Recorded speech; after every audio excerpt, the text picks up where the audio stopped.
அட, நாளைக்கு என்னடா ஸ்நாக்ஸ் செய்யலான்னு யோசனை பண்ணிகிட்ருக்கீங்களா? இப்போவே இதை சேவ் பண்ணி வச்சுக்கோங்க. எப்படி ஈஸியாக செய்யுதுன்னு பார்த்துடலாமா? இன்னொரு முக்கியமான விஷயங்க, இன்றைக்கி நைட்டு உங்கள் வீட்டில் சப்பாத்தியா அப்படின்னா இந்த ரெசிபி நாளைக்கே செஞ்சிடலாம். எப்படின்னு பார்க்கலாமா? நான் நைட்டு செஞ்சு சப்பாத்தி மாவில் ஒரு பெரிய பெரிய உருண்டையாக 2 எடுத்து வச்சுக்கிட்டேன். இப்போ அதை என்ன பண்ணலான்னா சப்பாத்தி மாதிரியே ஃபுல்லாகவே திரட்டி எடுத்துக்கலாம்.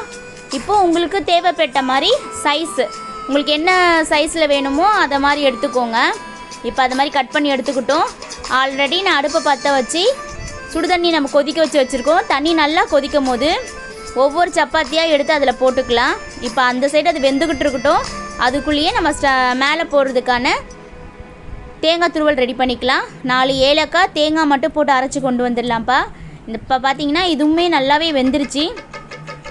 ஓகேப்பா, போன வீடியோவில் உங்களுக்கு ஒரு விடுகதை கேட்டிருந்தாங்களே, அதோட ஆன்சரை கண்டுபிடிச்சிட்டிங்களா? அட ஆமாப்பா, அதோட ஆன்சர் வந்து வேர்க்கடலை தான். ஓகேப்பா, இன்னையோட விடுகதை என்னென்னு பார்த்துடலாமா? பச்சை குடத்திற்குள் இனிப்பான பானம், அது என்ன?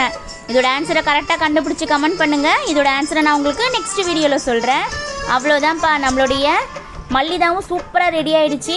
இது மல்லிதா முதல்ல எடுத்து ஒரு பிளேட்டில் வச்சுட்டு ஆறுனதுக்கப்புறமா தேங்காய் துருவல் போட்டுக்கோங்க. அதுக்கு மேலே ஸ்வீட் வேணும்னா சர்க்கரை இல்லை பனங்கற்கண்டு அது மாதிரி போட்டுக்கலாம். அடுத்த வீடியோவில் உங்களை சந்திக்கிறேன். பாய்.